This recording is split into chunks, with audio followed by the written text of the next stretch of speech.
order, and you can give us the rundown, Jessica. Okay, Paul has that for us today. Go ahead and do that, Paul, and then I'll do quorum call. Okay, good afternoon. A few housekeeping items for this hybrid meeting. This meeting is being recorded and broadcast on the city's YouTube channel. Please remember to mute yourself during the meeting when you are not speaking. The chat function for this public meeting is disabled. All chats will go directly to me. Unless you are participating during the meeting, please turn off your video. This allows active participants to be seen on the screen. You will still be able to hear the meeting. When you are participating, please turn your video on. If you are having any trouble, please send me a chat. The MPO reserves the right to mute people or turn individual videos off to minimize distractions. And I'll now turn the meeting back over to Chair Boyd. All right. I'll interject with quorum real quick. Okay. Crick? Here. Dowling? Here. Harger? Here. Gentry? Here. Quisenberry and Rodden are not here. Sanford? Here. Voigt?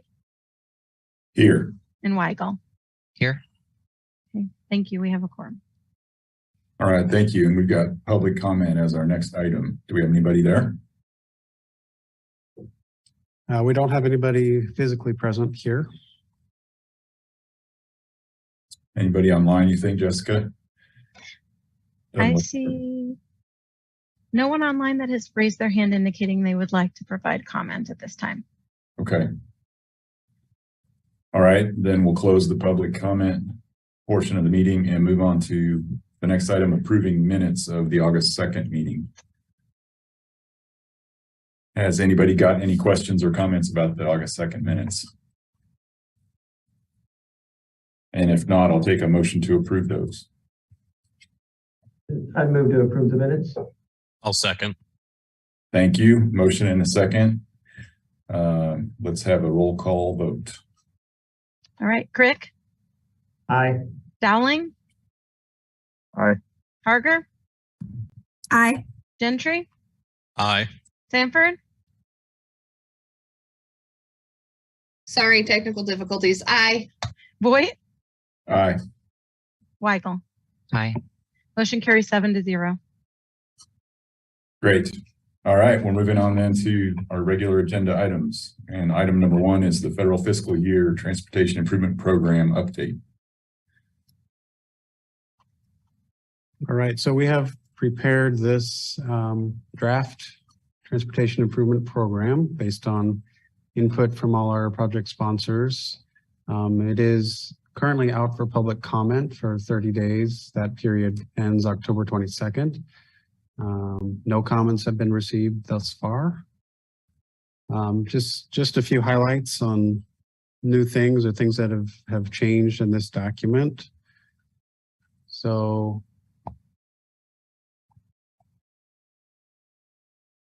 we've put together financial information based on the work we've done for Transportation 2050 in that analysis. So we have overall road and bridge operations and maintenance from our different member partners. Also have the anticipated funding based on transit, non-transit, broken down by federal, state, and local for the 4-year life of this, the 4-year period that this program includes, as well as the estimated expenditures by year. We have updated performance measures where we have newer data to measure how we're doing. All the projects are listed here and are evaluated based on the different measures of which goal areas they are impacting. The environmental justice or EJ zones, we have new data for that. I'll pull that up.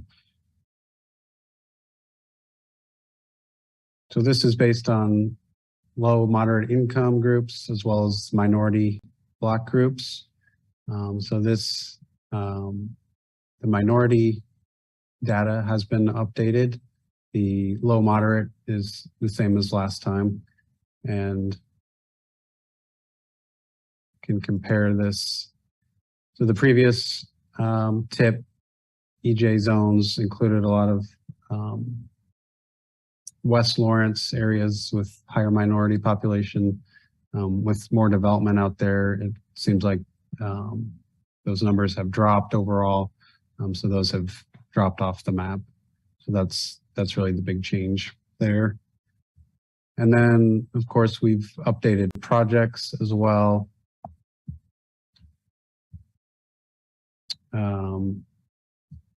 So added new projects that were requested by project sponsors, and we're able to clean up some ones that have been completed and remove some of those. So that's just an overview of what we've got. Happy to answer any questions.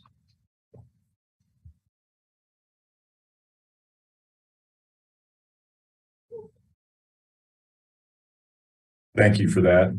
Does anybody have any questions?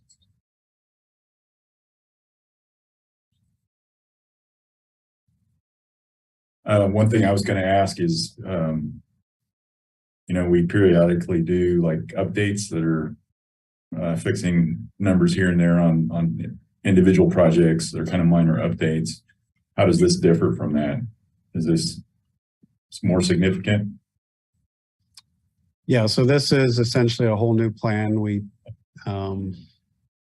It looks similar, but it's kind of starting fresh. So anything that's prior years has been removed unless it's an ongoing project.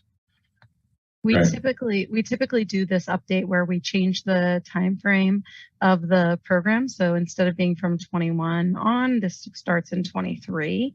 And we do that to keep the tip clean, to prevent us from getting too far into so many amendments, because we only redo the analysis around environmental justice and some of the analysis of understanding the fiscal conditions outside of fiscal constraint table as part of these larger updates. We don't do them with every single amendment. And so that allows us to go back and continue to reassess to make sure any projects that have been added are still consistent in the ways with the planning documents and with our analysis. We also typically don't remove completed projects from the tip because they are a record of the projects that occurred. We only remove projects if if funding is removed and we don't proceed with the project. So this allows us to clear out some of those projects that may have been completing in the intermittent years for us to really have something that meets requirements. We're required federally to update this document on a farther out schedule. So this just keeps us in more compliance to just do it on a shorter term. And we still will have planned quarterly amendments to this document in the future. Okay. Thank you. The timing wasn't great for us. We actually aren't yet to our CIP. That's going to go before the commission in a few weeks, and we're finalizing it now. And there are going to be some things that we're adding. So we weren't prepared to respond to this request, as well as we should have been. And then on top of that, last year's CIP at the county level was kind of just a cut and paste, move forward a year, where we didn't do a real evaluation, and that had to do with the fact that we didn't have a lot of projects that were underway. So did you look at the amendment timeline, and do you believe that it's going to be adequate to address your need to incorporate projects? And if not, do we need to go back to KDOT's state tip amendment calendar and look to add another project revision to the calendar? So normally we have quarterly. The state does more than quarterly amendments because they're incorporating all the other MPOs amendments into their state amendment. And so we have some alternative times that we could process other amendments. It's a matter of staff time. So if you would need that to obligate federal funding, we could try to accommodate that. So we would just need to know as soon as possible if it's something outside of the posted schedule we have within this document. Okay, and I don't think that that's necessary. I felt bad that you're going to the work of producing a new document, and the first time we do an amendment, we're going to bring you probably 2 or 3 significant changes. So But if you're okay with that, then that's I fine. think that's a reality because I'm Yeah. not sure that we could always choose any point in time that would reflect everyone's best schedule. Yep. And this is a constantly evolving document based on some of those realities. We also expect changes regularly because of the way that KDOT has done their long range planning with the pipeline. Instead of having a statewide plan that lists all the projects for a decade, the move with the IKE program for the state long range transportation plan that puts the projects on an evolving process means that we require amendments to this document regardless outside of our update cycle to be able to ensure that we're compliant with other program partners. So I don't think you're the only one. I think it's probably everyone who makes some adjustments to projects. Very good. Okay. Chad, we haven't spoken specifically about this, but I would like to have a conversation with TAC.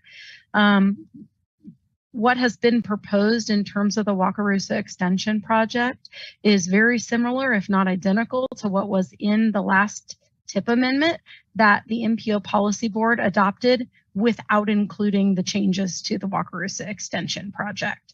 So I would like to request that at a minimum, since it's proposed in here again that the responsible parties coordinating on that project attend MPO policy board to help answer questions about that project, or if we can provide additional clarification. I would anticipate not wanting to go blind into that situation again, because we are unable to answer as MPO staff project questions about some of that discussion. And so it would be nice if you could plan to be there and answer those questions. Absolutely. Happy to do that. Okay.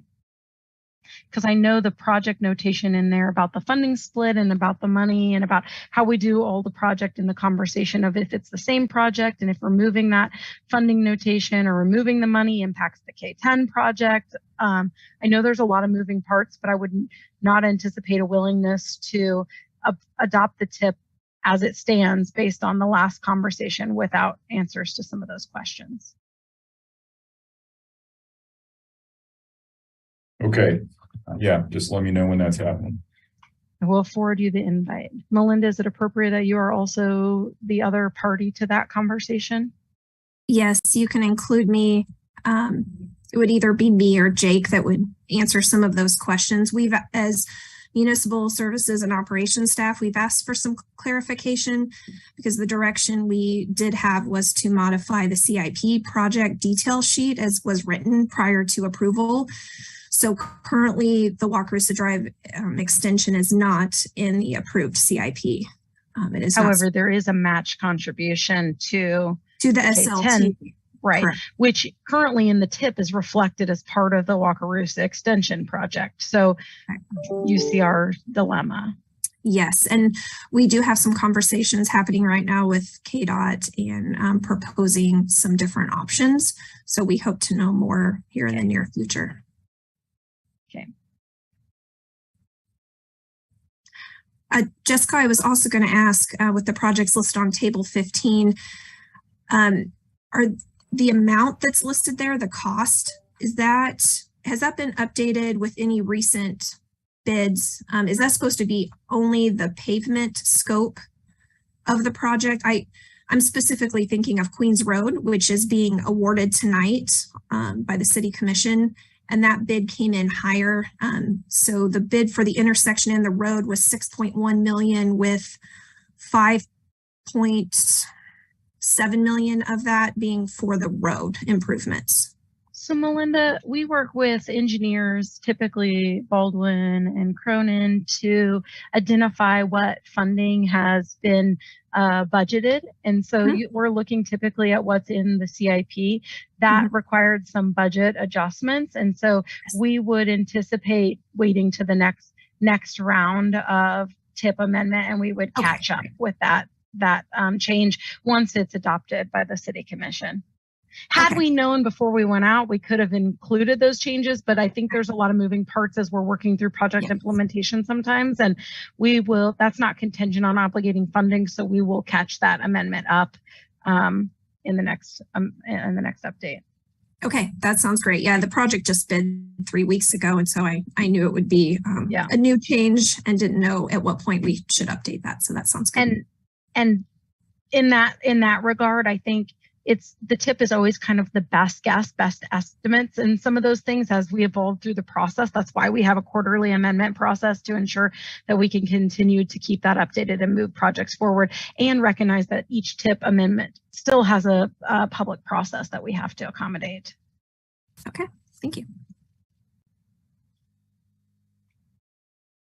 And I would just point out, since you brought it up, that project 219 is out for bid right now also, and that's pretty significant. So we will see some reality introduced into that table in the near future, and costs are shifting dramatically at this point. So a lot of this planning will have to be adjusted. So, okay. Are there any other comments or questions about the tip?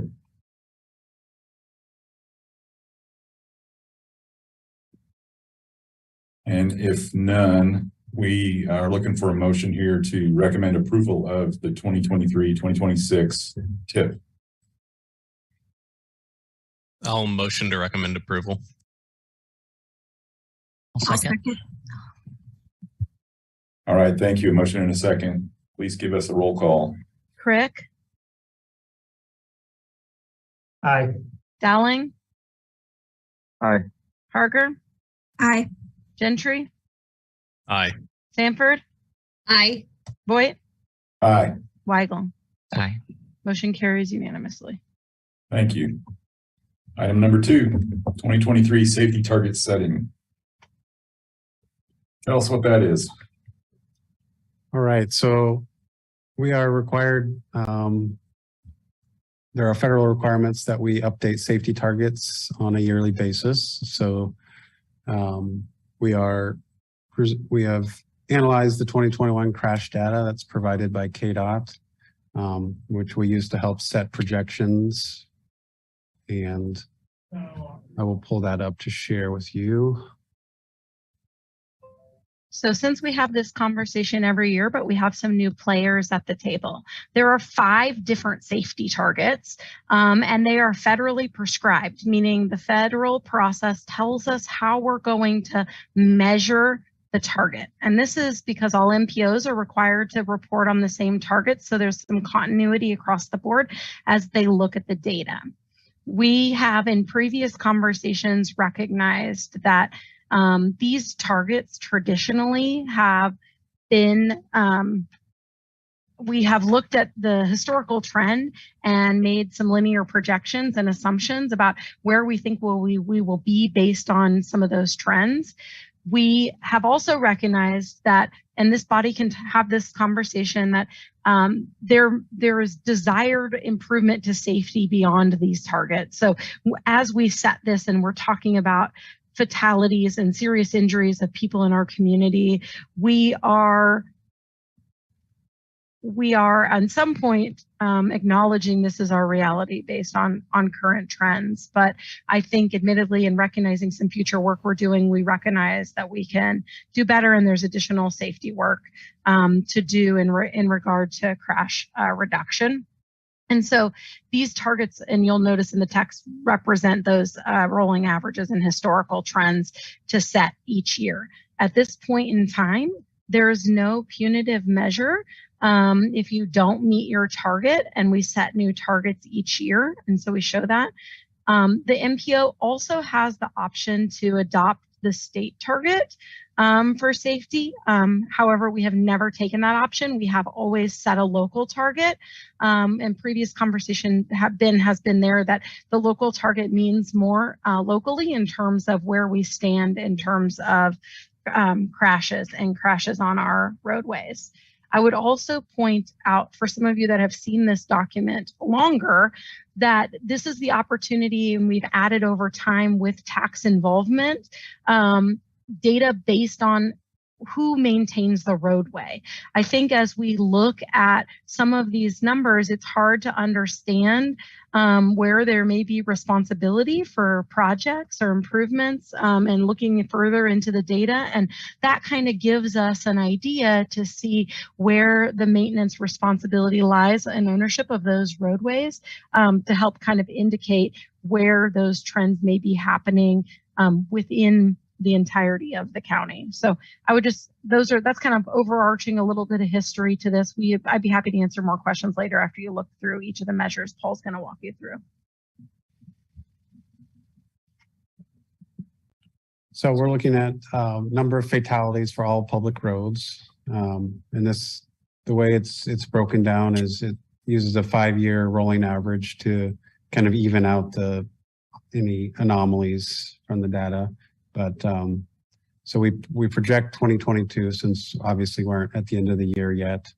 So that's what the purple dot here is projecting based on the previous 5 years. And then we use that, and then we use a 5-year average to set the target. So 11.6, and obviously there can be a partial fatality, but just based on the averages, that's how that comes out. Anything else to add on this one, Jessica, or should I just roll through them? I think So unless people have specific questions, just roll through them all.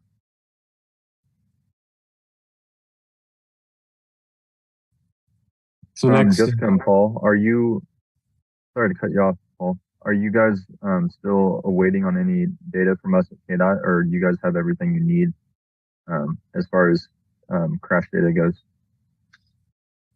yeah, I believe we have everything we need. We get it, we're kind of plugged in where we get it almost live. I don't know how that works on the back end, but we have someone with the City of Lawrence that has that we partner with. So I think we're good there. Thanks, Ryan. Okay, great. So next is the fatalities per 100 million vehicle miles traveled.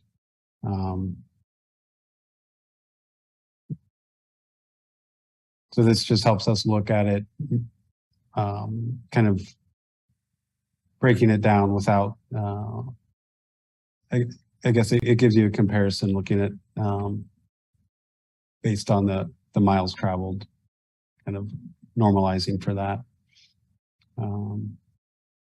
So based on that, a target of 1.1. And the next is serious injuries.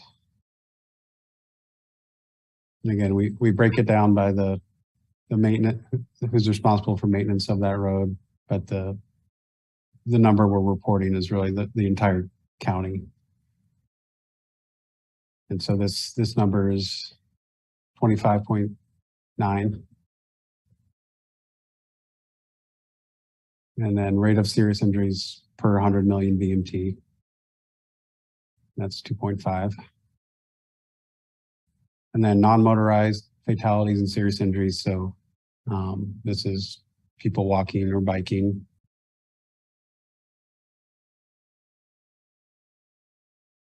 And then the 2023 target would be 4.4 based on the projections. And those are the 5. So any questions? I maybe have a comment more than a question, but we're a multi-jurisdictional group, but I'll look at my Lawrence colleagues for a minute and just, it might be worth us thinking about strategic plan and these performance measures. As Jessica talked about, the projections here are formulaic and they're required, right? They're measured in a certain way because we have to measure them in a certain way. And in some cases, the trends on here are going up. We prefer they go down. It seems like as a city and the roads that we control, we'd want to see fatalities, injuries come down and be doing strategies to lead to that. So it just makes me think about revisions to our strategic plan, particularly in either the connected city or the safe and secure outcome areas would be a good place for us to have a strategy-based ways to affect what is showing up in these numbers. Something for us to think about.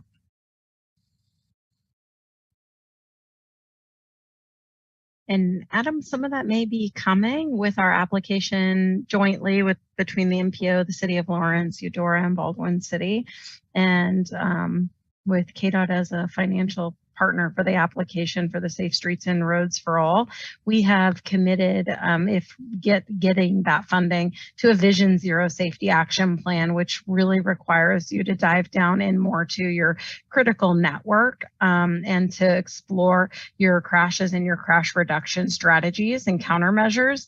And so that would be an opportunity to intentionally do that work.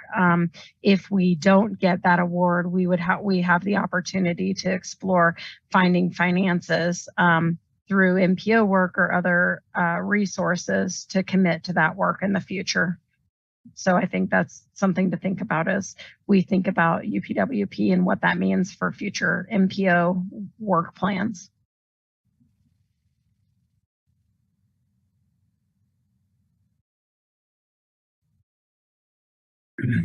Just for the sake of discussion, I'll say at the county level that we make a lot more use out of the mapping of accidents and serious injuries and fatalities and target those with projects. So this idea of putting a target out there for our 5-year moving average is kind of esoteric to me, but you know, if somebody's watching this and thinking that's how you respond to road safety, that's not how we respond to road safety. It's really more practical approach from our perspective. So while it's good to see, you know, that we're not skyrocketing in numbers or, you know, the data supporting, I guess, well, a lot more people are traveling. We're not seeing a huge increase in our averages, which I guess is the good side of things. But a good example would be we had a TIP project a few years ago that had 3 fatalities in the 3 years leading up, and it's had no fatalities since then. So that's where it really goes into practice. But those maps are really a good way to review this data too. Any other comments on the safety targets?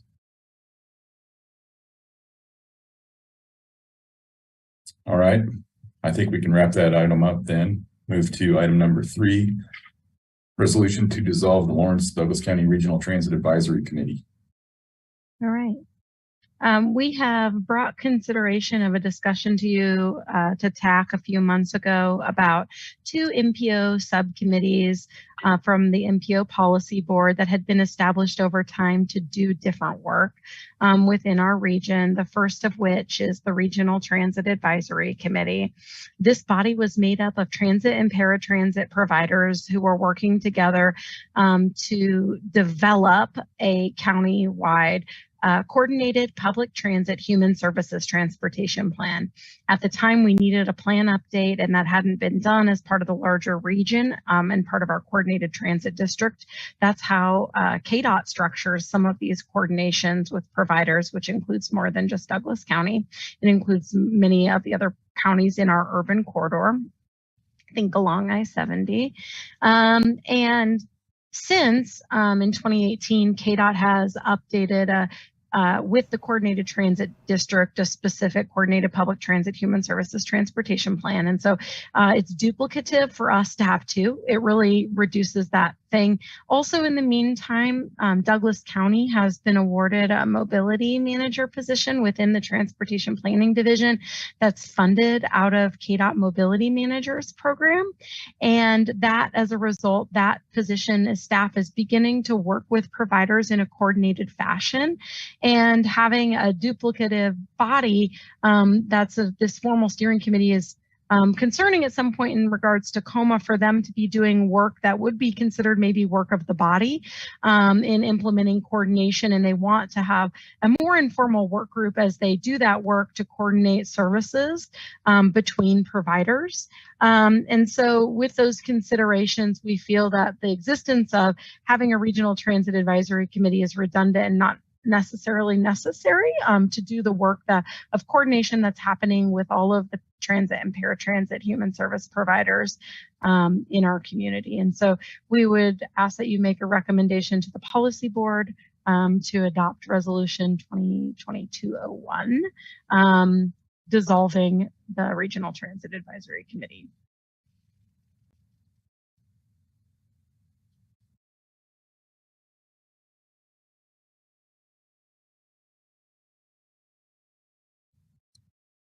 Chad, You're muted. We're talking, but you're muted. Yeah. Thank you. I'm back. Does anybody have any questions about that item? I can just mention from transit perspective, there is a lot of meaningful work happening in CTD1 in the urban corridor. So Shawnee, Douglas, Johnson, and Wyandotte counties. There's a lot of good coordination happening there. And then with mobility managers across the state, there's a lot of good statewide transit coordination happening. So no real concern from our end on this particular group going away, because a lot of those, all of those partners are coordinated in different areas and in an effective way. All right, great. Well, it seems like removing duplicate processes is good for everybody. So does anybody have a motion to recommend approval of dissolving the RTAC? I would move approval for the resolution to dissolve RTAC. I'll second. Thank you. Moved in second, and please give us a roll call. Crick, Aye. Dowling, Aye. Harger, Aye. Gentry, Aye. Sanford, Aye. Voigt, Aye. Weigel. Aye. Motion carries unanimously. Great, thank you. All right, the next one is similar, resolution to dissolve the Lawrence Douglas County Bicycle Advisory Committee. Yes. As you can see, as we begin having our conversations about intentionality and how we're doing our work, that this is another MPO Policy Advisory Committee that was established for an intent and purpose. Previously,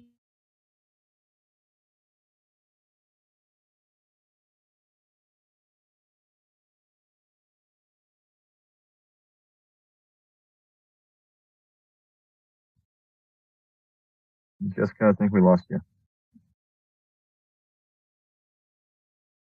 It looks like we're all here except Jessica.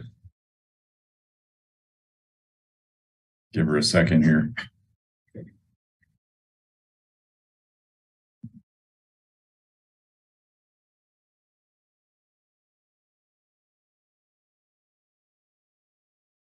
I keep hitting the mute button because my chair is really loud. I don't know if you guys can hear that, but when I'm listening, I don't want everybody else hearing that. So got to get a new chair.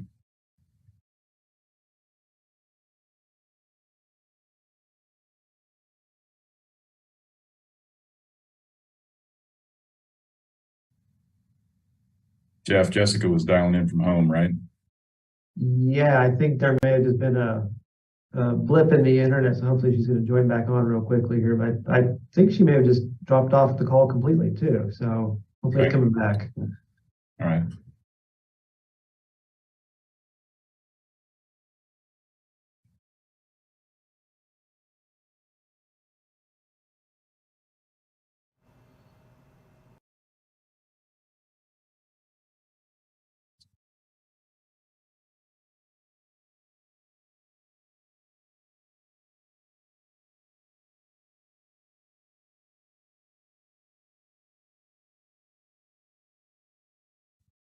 hi.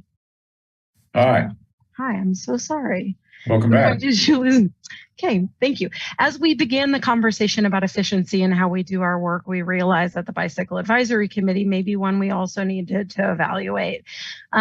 This committee was originally formed after the City of Lawrence and Douglas County decided to eliminate the Lawrence Douglas County Bicycle Advisory Committee. In the City of Lawrence at that time was establishing the Transportation Commission. And the Transportation Commission has now become the multimodal decision-making advisory body to the City Commission. The MPO at that time was a little bit worried about the need for county review or other city review of projects or advocacy. Bikeway planning. Am I still okay?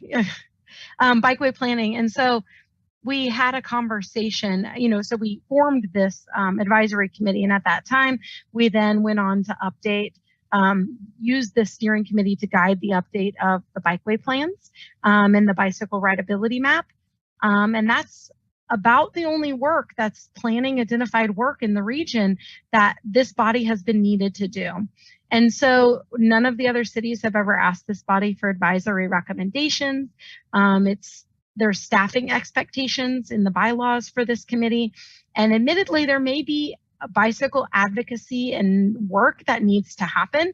However, it really at some point falls outside of the staffing roles of the MPO in the sense that some of it is advocacy or encouragement or education work that's not eligible under consolidated planning grants. And so at this point, we feel like we can establish a steering committee and work groups to guide the other work that we do and not need a formal regular advisory committee for this work to the MPO policy board like we do for the pedestrian plan or any other transit or any other mode specific planning work that we do.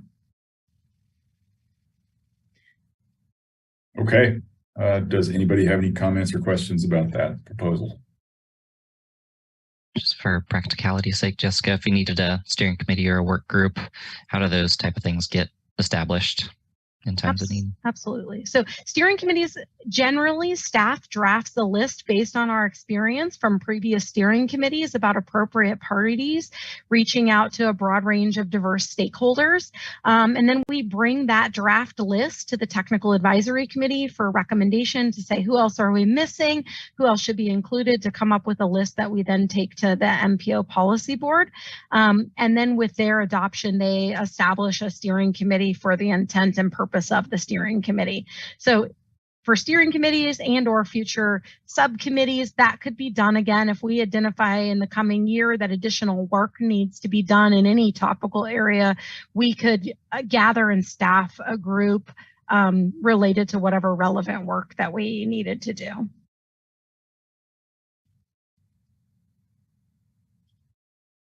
Any other thoughts? Okay. How about a motion to recommend approval of this? I'll motion to recommend approval. I'll second. Thank you. How about a roll call? Crick. Aye. Dowling. Aye. Harker. Aye. Gentry. Aye. Sanford. Aye. Boyd. Aye. Weigel. Aye. Motion carries unanimously. Great. Thank you. We're on to quick updates. All right. I have one item on quick updates, which is just to let you know that we have, after our conversation around planning work for the 2023 Unified Planning Work Program, UPWP, we have drafted our proposed budget and work plan and have it out for public comment. We will be bringing it back with those comments to consider at the November meeting for TAC and MPO Policy Board, but that is out for public comment right now also, and we wanted to let you know. Well, thank you. All right, I see nothing else on our agenda for today. Is there anything that's come up since we started? I have nothing. Okay, anybody else have anything they want to add? Okay, we made it through. Thank you, Jessica. Thank you, Paul. And Thank you. everybody have a good day. We are adjourned. You too. Thank you. Thanks. Bye.